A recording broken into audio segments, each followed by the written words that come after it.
All right, so I think Jake's coming on. Hey, there's Josh. What's up, Josh? Hey, can you guys see me actually? No, we can just hear you. Oh. All right. Got to figure that out.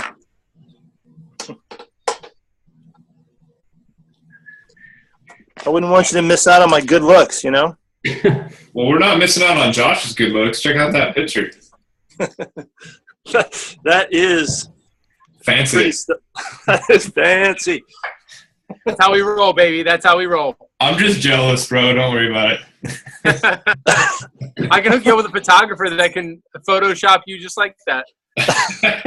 I don't look like that in person, bro. That's all Photoshopped. That's awesome.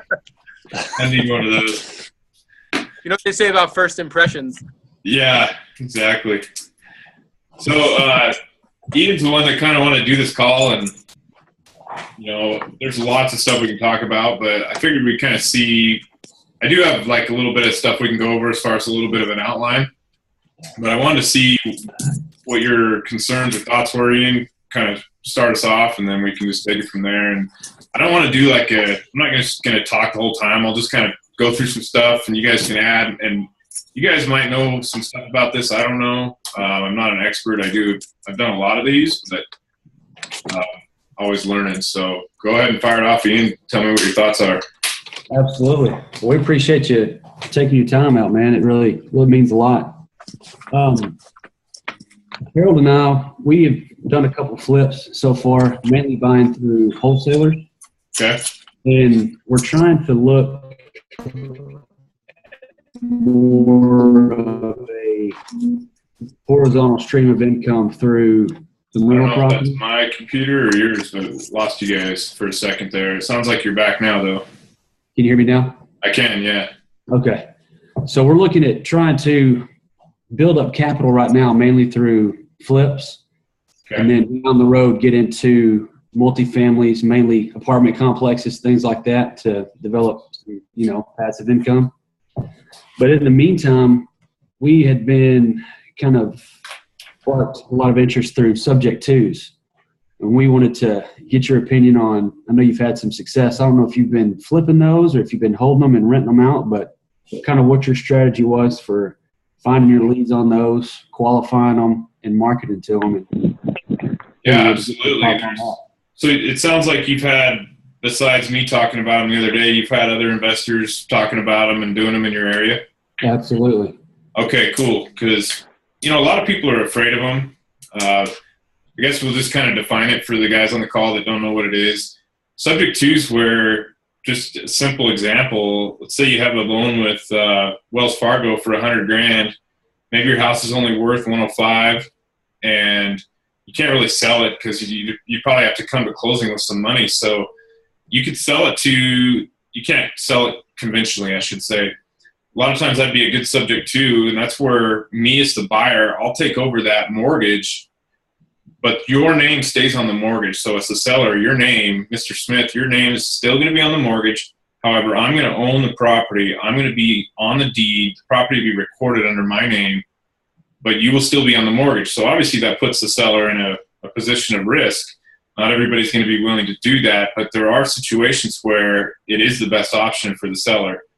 So I wanted to kind of talk about that to start with, like explain what it is, when to use it.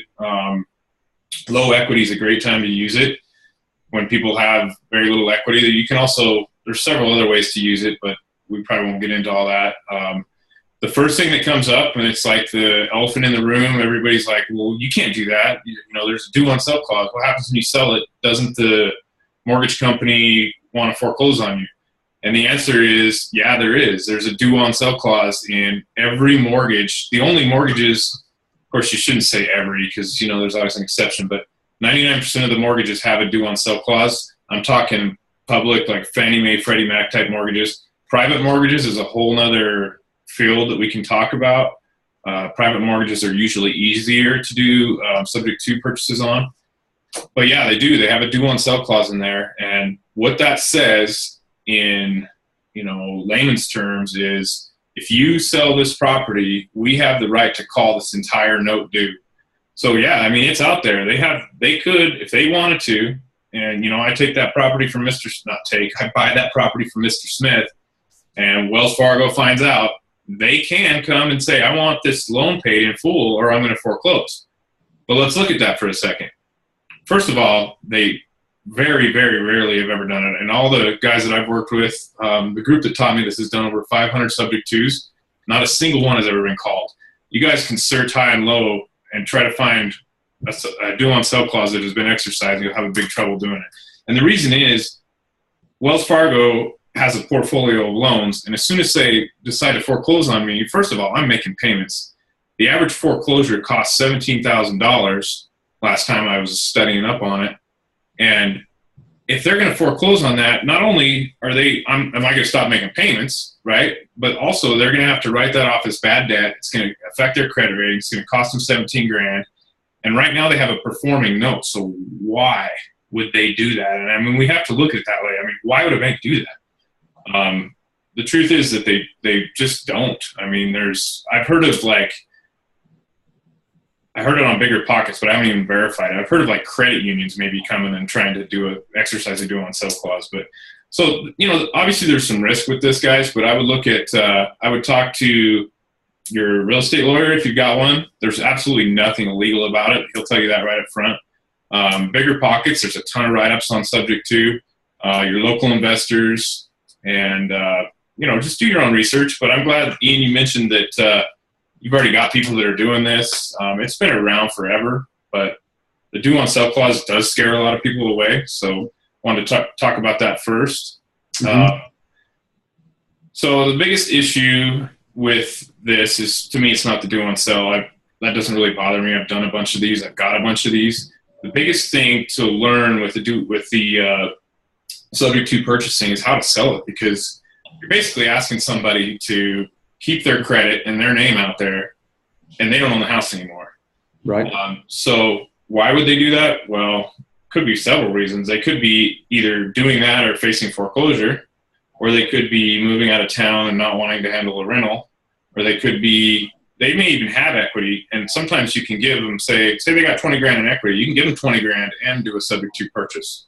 So there's ways to structure that too. So there's a good spot for it, and you got to make sure that it makes sense to everybody. But when you go to sell it, when you start out, it's actually pretty challenging, because it's just like anything, until you get a few of them under your belt, you're going to kind of sound stupid when you try to sell it. But once you get good at it, and the way you have to kind of have a confidence with them and a trust, and you have to be able to build that. And at this point, I mean, I've done so many of them, and it's pretty easy to get people to do it after they can trust you. So, I don't know really how to give that advice on that as far as how you're going to build that up, except for with experience. But that's the hardest part, is getting it sold. But if people are in the right position, I mean, it's going to work for them. And obviously, you guys know this, but we're not trying to do anything that's not going to work for the client anyways. If it doesn't work for the client, it doesn't work for us, because, we're in business to help people out. So if they see the what position they're in and it makes sense for them, and a lot of times it does. Like I said the other day, a lot of these people don't fit into the conventional sales model, of list with a realtor or for sell by owner or anything like that. So I'll let you guys ask some more questions, and I don't want to just talk the whole time. So what are your thoughts on that? Hey, Awesome.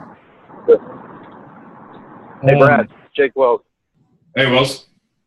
Hey, question. So you're talking about the subject to mortgage and all that stuff. So where do you find the document to prepare one? I mean, is there a specific website you go to, or I know all laws are different for every state. So where do you find the document for each state? Well, laws are different for every state, but you're really not. Your documents aren't going to change that much. I've got a doc pack that I'll send you guys. I'll share it with you. Let me put my email on the chat here real quick. And anybody that emails me, I'll send you a doc pack. And I'm not, obviously I'm not a lawyer. Have your lawyer look at it, but it does work from all the different states. So take a look at it. I'm telling you, it'll do what you need it to do. However, have your own lawyer review it. So there's your doc pack, bud. Send me an email. I'll send it to you. Thanks, man. That's one of the biggest things. And let's go, while we're talking about that, let's talk about the docs necessary to do a subject to, because it's so easy to close one of these. The closing costs are like zero. Basically, you've got a warranty deed, which is what transfers your title. So that's what's going to make, from Mr. Smith owning the property, he's going to deed it to my company, Fit Pro Inc. And that's basically the transfership of title right there. We've also got a purchase and sell agreement. And it's a general purchase and sell. It just has some special clauses in it that relate to a subject to purchase. And again, these are all in my doc pack, so you guys will get them. And then we've got a sales contract. And what that does is it kind of goes through and explains to the seller, hey, you're aware of the due on sell clause. You're aware this can affect your credit. You're aware that we're going to make your payments. It's an additional contract that's specific to subject to. So it kind of covers our butts and makes them a little bit more comfortable with what's going on. In addition to that, there's about 4 other documents that we use, and all they are, rather than going into each one of them, is they're simply authorizations. One to talk to the bank, one to change the insurance company, one to, when you sell, to get the impounds back, like the insurance escrow balance comes to you, so it doesn't go to the old owner. So the last 4 are basically just authorizations, allowing you to cancel the insurance and start new insurance, talk to the bank. So what you need to do if you're going to actually pursue one of these, the first thing you need to do with your seller is you need to find out a few things about their mortgage. Almost all of these can be found on the mortgage statement. So if you can get a most recent mortgage statement, that's huge, because you want to know if they're behind on their payments. Because if they are, the first thing you're going to have to do is catch them back up. You know, if you're not in a position to catch them back up, sometimes it's $5,000, $6,000. To the one I just did last month, I had to pay $6,300 to bring it back to current. But this house is worth $90,000, and now I have it, and I owe $63,000 on it. So right there, what did I make? $27,000 just by solving a problem. So you need to know the mortgage balance. You need to know the payment and whether it includes taxes and insurance. And you need to know if it's past due. And it's also nice to know also the interest rate. And then it's a bonus to know how long they've been in the mortgage, because another thing that's really cool, if you take over something subject to, I don't know if you guys are familiar with a amortization schedule, but basically when you begin your loan with a bank, like if you have a $100,000 loan, you're paying $650 a month. In the very beginning, like $30 a month is going towards the principal. I mean, it's ridiculous the way an amortization schedule works.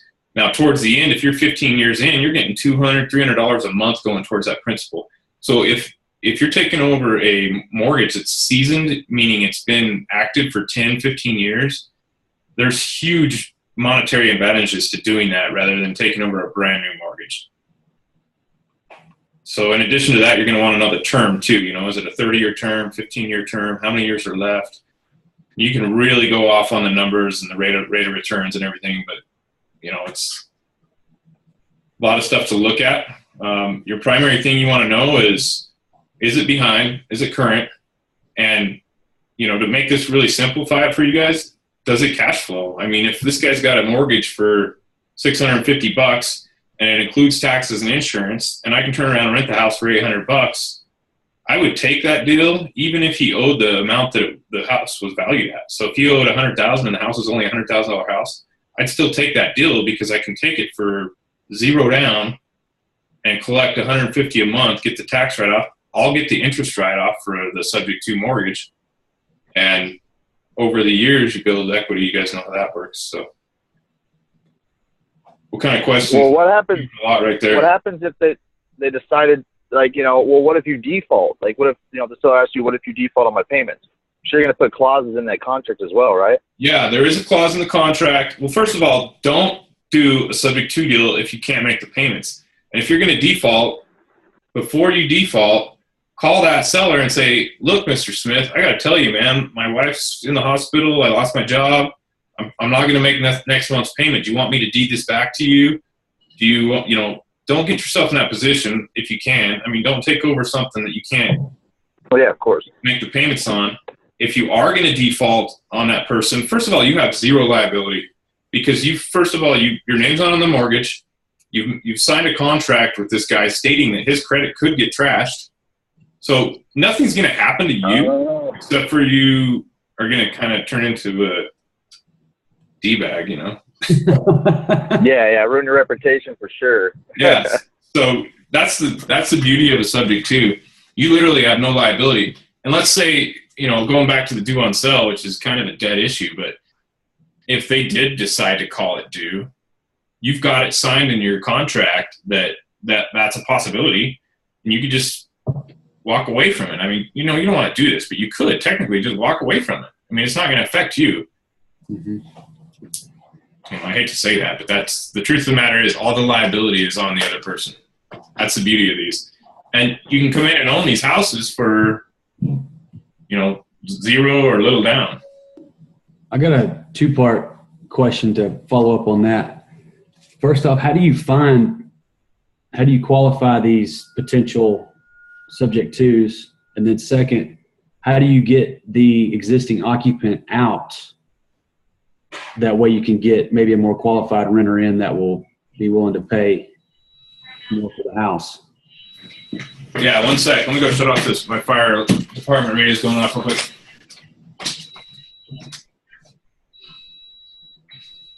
So the second part of that question is easy, man. I mean, once you have the deed to the property, you just follow your local eviction laws, whatever they are. If the person that's in the house is current on their rent and they still have time left on their contract, there's not much you can do. Okay. You have to honor that lease that was in place before you bought the house. But if they're in default or whatever, you just evict them however you would a normal tenant. The first part is how do you qualify it and how do you find it? Mm-hmm. Well, these are going to be kind of the deals that are left over. I mean, a wholesaler can't touch a subject to deal. Let's go back to our example. Let's say the guy owes $100,000 on it, and it's worth 105, right? Mm-hmm. A wholesaler can't do anything with that, right?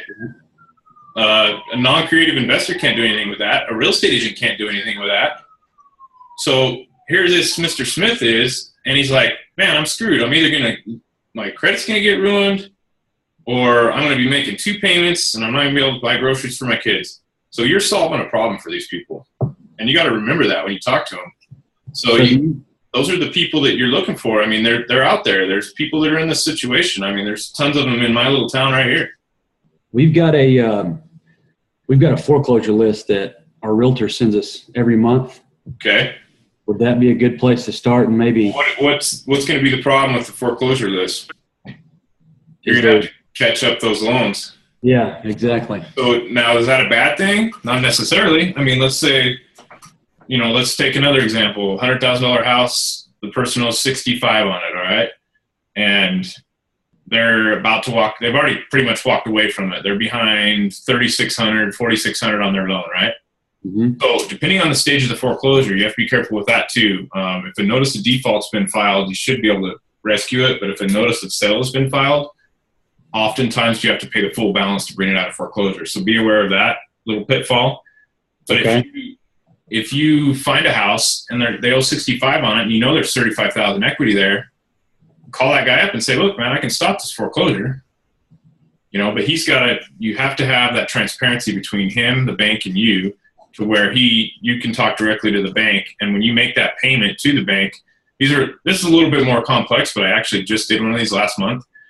You're not going to want to put that $4,000 or $5,000 towards his mortgage until you've already got all your ducks lined up, right? Because you don't want to put it there and then have him get the house back. Yeah. So what I did was I had the entire doc pack signed, had the deed here ready to record sitting on my desk, and had all the authorizations signed so I could talk to the bank. I'd already talked to the bank. I called the bank and I said, how much is it going to take to bring this current? And they told me $6,300 or $6,700, whatever it was.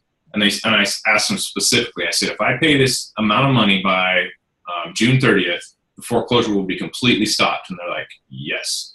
So I verified that myself, already had the deed to the property, went down to Western Union, transferred the money over to Guild Mortgage in San Diego. And once I found out that the foreclosure would stop, I went in and recorded the deed.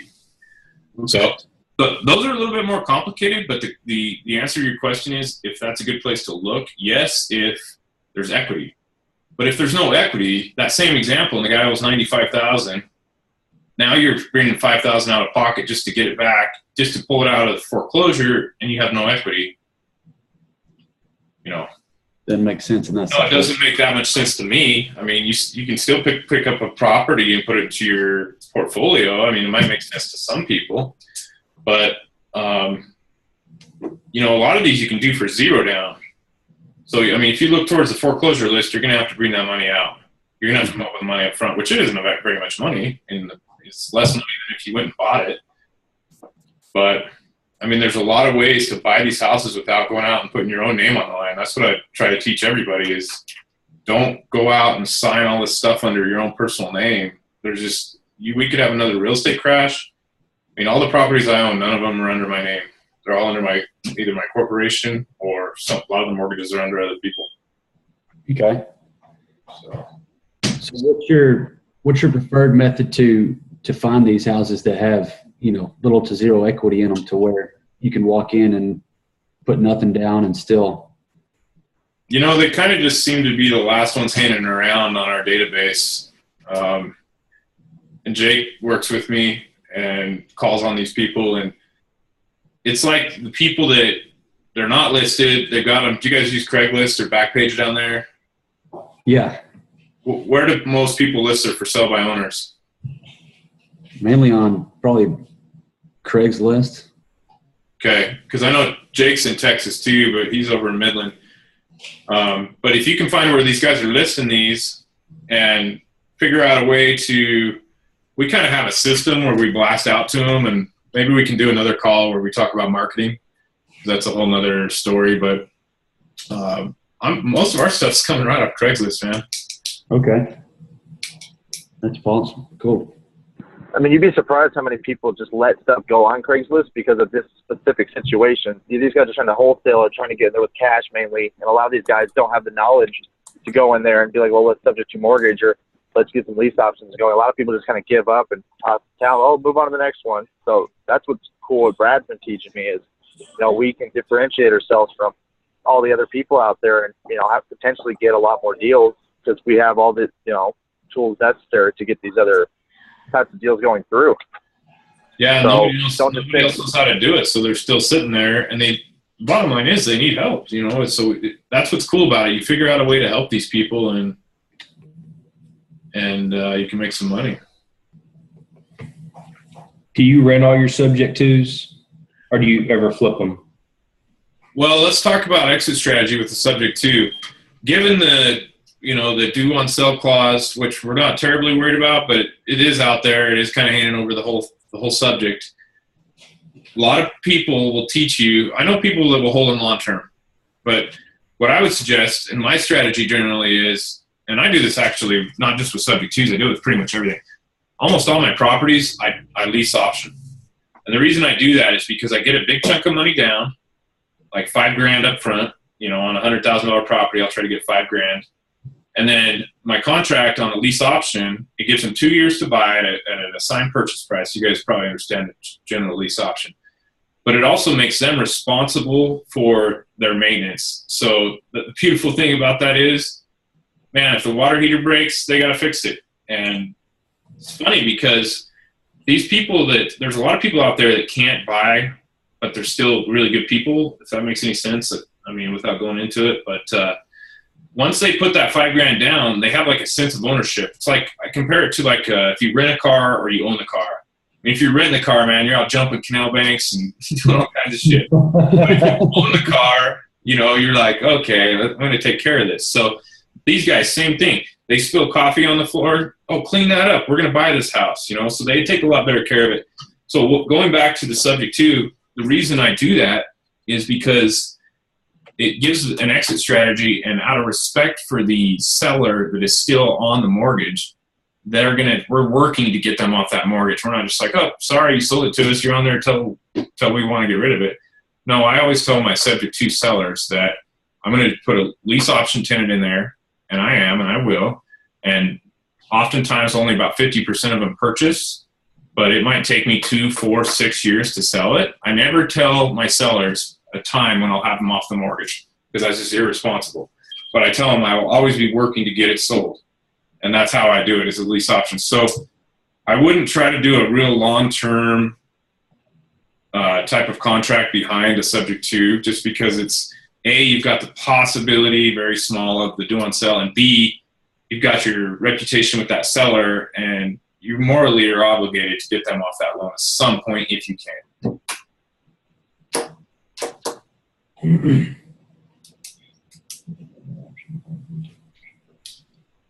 What's up, Stacks? What's up, dude? So it's just a free for all right now. Yeah. Just asking questions. Yeah, Okay. bro, jump in. There you So are.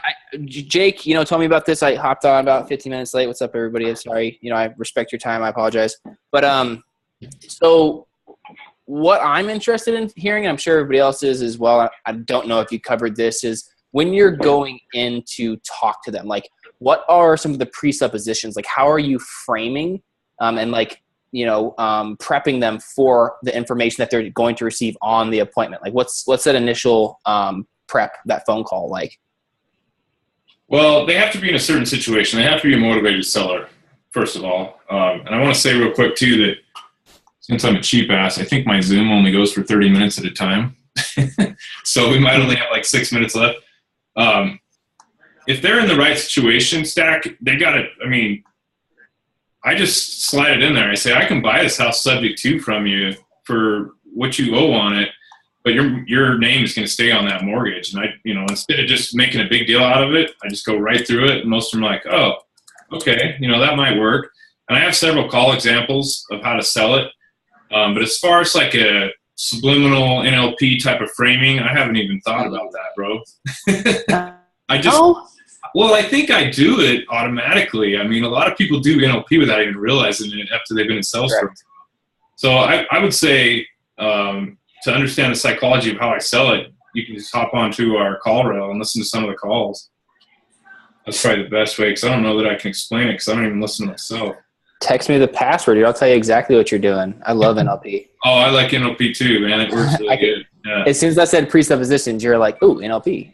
Yeah. I know what you're doing, man. I know how you're selling. Cool. So mind fucks you. Yeah. So basically, you're just like, okay, you have the correct situation, right? You have equity in the house. You don't necessarily need all your money out right now.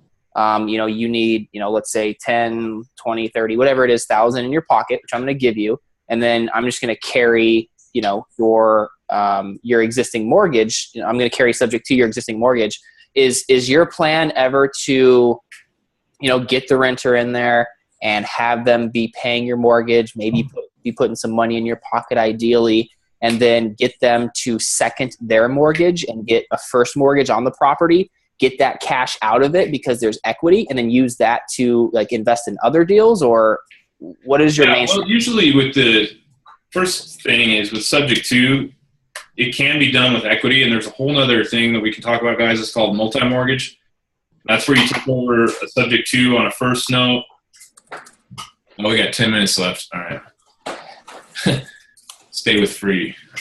Okay. So on the first, generally speaking, on subject to, there's not a lot of equity.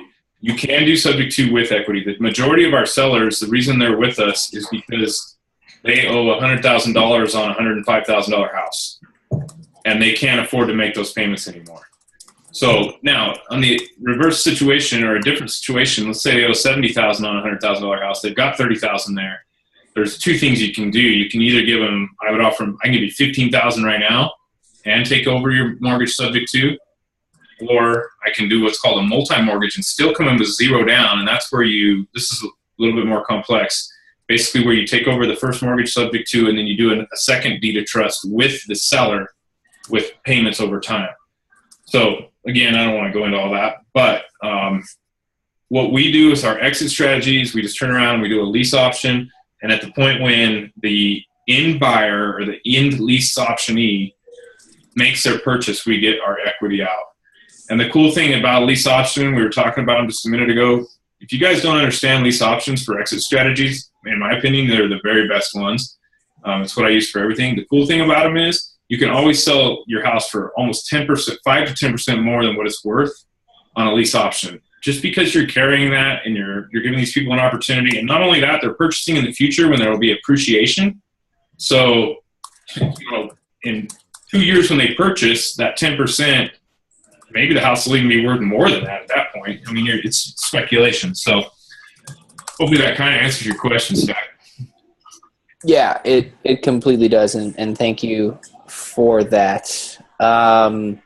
So can you kind of, in the last 8 minutes and 1 second of this, like give like a rundown of like either like your scripted in-home appointments, like how you're walking them through, like what is the first step when you walk in? Obviously, rapport, walk through the house, explain to them what you're going to do. Like how does that process go when you first walk in the door, like with your big smiley face and your muscles? Well, we can tell that Stack is a wholesaler that works in a large metro area because, first of all, I don't make appointments. I do all my offers over the phone, which, trust me, dude, being able to walk in the door is better, but I don't have that luxury. I market to Texas, Arizona, Boise, Idaho Falls, Burley. So I'm doing everything over the phone. And I send my offers through Podio, as you probably know, through InvestorFuse over the phone. So everything I do is talking to them on the phone. When I first talk to them, what I'll say is there's 3 ways I can buy your house. I can give you a cash offer for a little bit of a discount. There's my wholesaler pitch. I'm giving them ABC, and then I can go into my exact pitch on each one. So I can give you a cash offer. Usually it's, sometimes it's around 70%.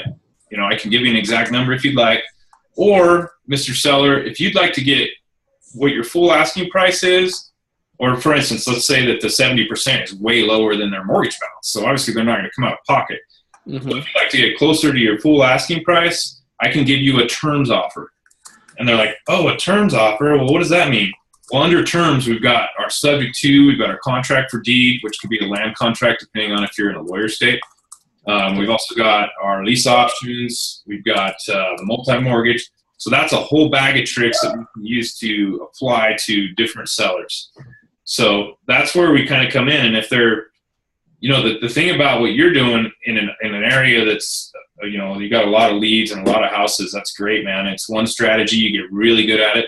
But what we're doing is we're opening up to catch all the stuff that other people can't fix or help, if that makes sense. I mean, I would love to do all wholesales. Don't get me wrong, but I got to kind of open up to do everything where I'm at. Cool. What's the third option? Third option is actually the lease option. So We'll say cash offer at a discount, terms offer, or I can put a lease option tenant in your house. Now, with the lease option, there's probably 2 main ways to do it. I don't know if you guys have been on, I would suggest Googling Joe McCall. He's probably the master of lease options. And the way he does it is a sandwich lease. And he has, he basically takes responsibility for the property and then goes out and leases it for more than what his lease is for. There's a little more liability in that. The way I do it is I just bring in the end buyer and I put him in contact with the seller and I get the deposit and I do all the contracts and I'm out. That's funny. I need to talk to him because he's my boss's, Peter's, one of his partners. Yeah, so. Joe's a stud. I mean, I haven't actually met the guy, but I've followed him for quite a while on social media and stuff, and he's interesting. Good. So I need to reach out to him then. Okay. Then you need to share, by the way. Reach out to Joe. Call. I always share with you, Jake. I know. Come to Atlanta.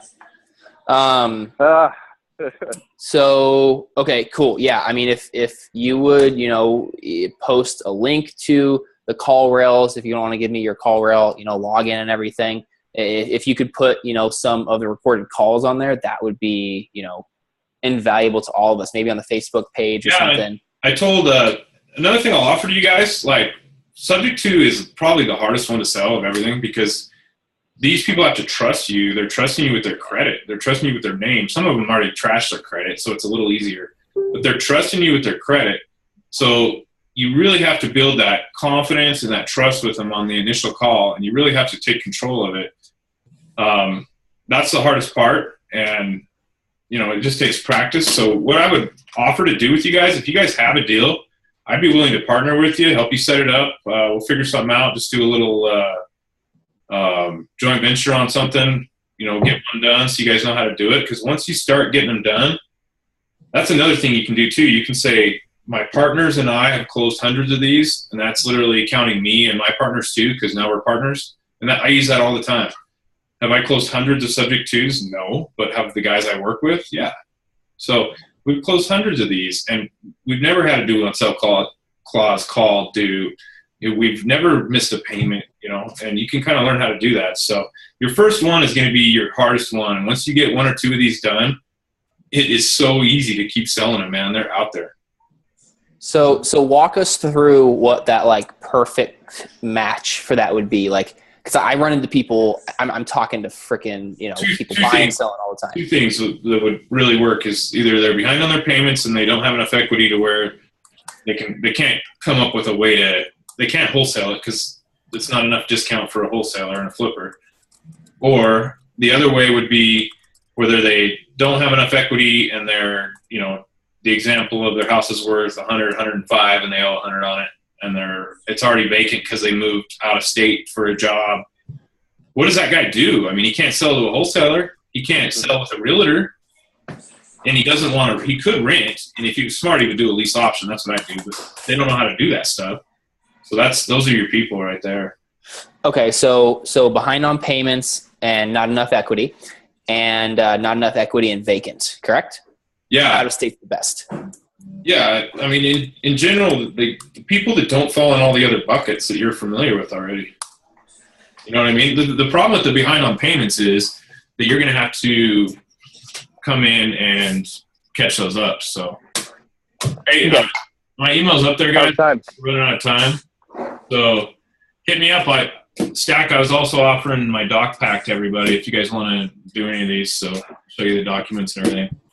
But we can schedule another call. Ian, give me a call if we didn't get all your questions answered. Just hit me up on my cell phone right after this if you want. Awesome. You're the man. Thank you. Thanks, guys. Thanks a lot. Yeah. All right, guys. Talk to you later.